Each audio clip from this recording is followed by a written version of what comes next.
नवादा जिले के रजौली प्रखंड के संगत पहुंचे धार्मिक न्यास परिषद बिहार की कुछ नीतियों का विरोध करने और अपने संगठन को मजबूत करने के लिए साधु संतों की टोली बिहार के उदासीन मठ का दौरा कर संगठन को मजबूत करने का काम कर रही है। रविवार को रजौली संगत में उदासीन महामंडल के प्रबंधक समिति के सदस्य पहुंचे, जहां रजौली संगत के महंत भोला बख्शदास से मुलाकात कर संतों ने आवश्यक चर्चा की। महंत भोला बख्शदास और उनके शिष्य निशांत कुमार उर्फ मुनिदास ने सभी संतों का माला बनाकर स्वागत किया और उन लोगों की बात ध्यानपूर्वक सुने।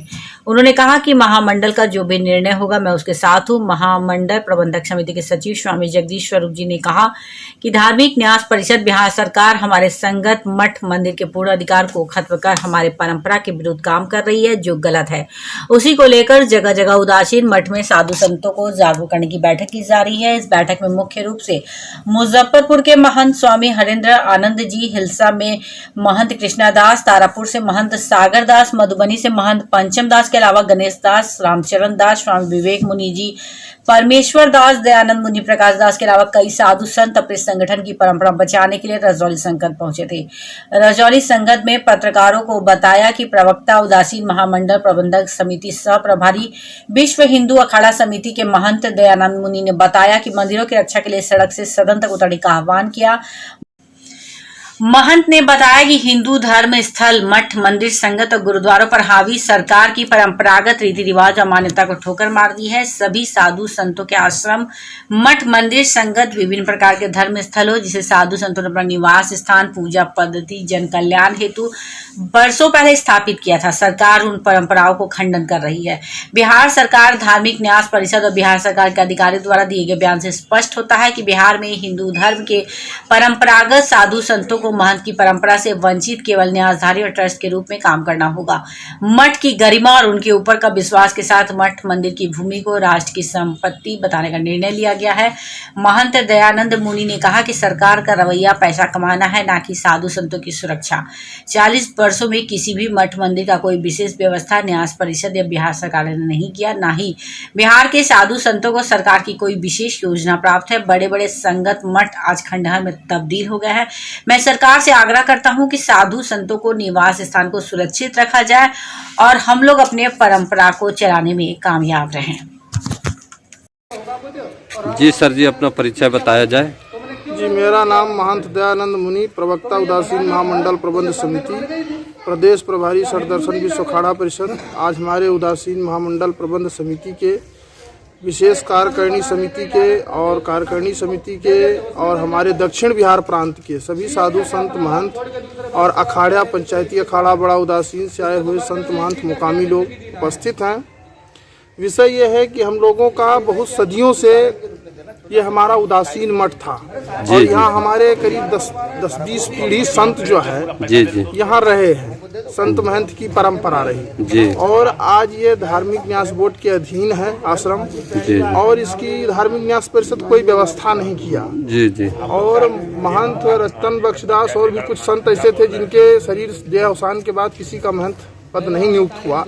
उनके परंपरा के लोग अभी हैं, उन पर कोई विचार नहीं किया गया। और यहाँ जो संरक्षण संवर्धन के विषय में सोचते थे, उन लोगों को किसी न किसी तरीके से पीड़ित करके और हम लोगों तक वो लोग नहीं पहुँच पाए।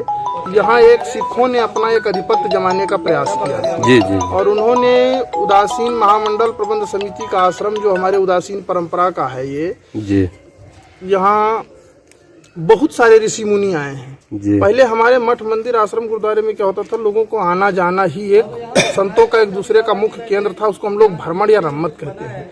उस हिसाब से ये सभी आश्रम हमारे 5-5, 10-10 किलोमीटर पर। देव जी के बाद भी उदासी सन, तो ये पंजाबी की भाषा है कि गुरु नानक देव जी से पहले भी उदासी थे, गुरु नानक देव जी के बाद भी उदासी हैं और आगे भी उदासी हैं। इसलिए अपने शब्दों को कम शब्द में, अपनी बात को ना लंबा करते हुए हमारी सरकार से बस इतनी मांग है कि हमारे जितने भी मठ मंदिर धर्म स्थल हैं उनकी संरक्षण संवर्धन सुनिश्चित करे और सही ढंग से करे और साधु शाही परंपरा के अनुसार करे। ठीक है, नमस्कार, थैंक यू।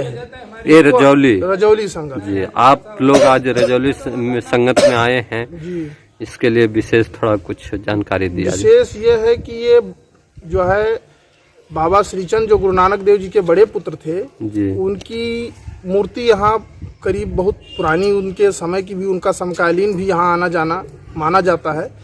बाबा श्रीचंद जी एक विरक्त सन्यासी थे, बाबा अविनाशी मुनि जी के शिष्य थे और हिंदू रीति रिवाज को मानते थे। और गुरु नानक देव जी गृहस्थ व्यक्ति थे, उनकी एक नानक पंथी परंपरा थी, जिसमें आज उसका कुछ हिस्सा, पूरा नहीं कुछ हिस्सा सिख समुदाय या सिख धर्म के नाम से जाना जाता है। उन लोगों का विचारधारा है कि उदासीन परंपरा के जितने भी मठ मंदिर हैं, फिलहाल रजौली को यहाँ उन्होंने निशान साहब अपना गाड़ दिया है सिखों ने खालसा पंथ का, जो हमारे परंपराओं के बिल्कुल विरुद्ध है। क्योंकि हमारे यहाँ हनुमान जी की ध्वजा लगती है, अचल ध्वजा कहा जाता है, लाल झंडा हम लोग लगाते हैं और उसी की पूजा करते हैं। उसी में जो भी कुछ करना होता है हम लोगों का अपनी पूजा पद्धति है, उसके अनुसार हम लोग उदासीन परंपरा अनुसार करते हैं। लेकिन सिखों ने अपना इस मठ को हथियाने के लिए, इस प्राचीन धर्मस्थल को हथियाने के लिए उन्होंने क्या किया है कि अपना निशान साहब लगा दिया है और गुरु ग्रंथ साहब का प्रकाश करते हैं। उनका कहने का मतलब प्रकाश करते हैं गुरु ग्रंथ साहब का। थाना प्रभारी और जो है सीओ वीडियो वगैरह लोग धार्मिक न्यास परिषद की ओर से जो है मनोनीत है। तो हमारी सरकार से यही मांग है कि हमारे मठों का संरक्षण संवर्धन ढंग से करे, अन्यथा हम लोग सड़क से सदन तक हर जगह विरोध करेंगे। इसमें कोई बट नहीं है। जी जी। अपनी परंपराओं को, अपने इतिहास को हम लोग ऐसे नहीं खोने देंगे। जी जी। ये एक बहुत प्राचीन ऐतिहासिक स्थान है। जी जी। और गुरु नानक देव जी के पुत्र होने के कारण श्री चंद्र भगवान को सिख लोग क्या कहता है कि वो अपने आप को जो है उनको सिख में मिलाना चाहता है। जी जी। लेकिन वो उदासीन परंपरा है, हिंदू धर्म है, उसके धर्म प्रचारक रहे, उसके धर्म गुरु रहे। उनके गुरु अविनाशी मुनि थे, उनसे पहले भी उदासी थे। हमारे पास ऐसे कई प्रमाण है, हिंदी के, इंग्लिश के, पंजाबी के कई ऐसी पुस्तकें उपस्थित हैं जिसमें बताया गया है कि गुरु नानक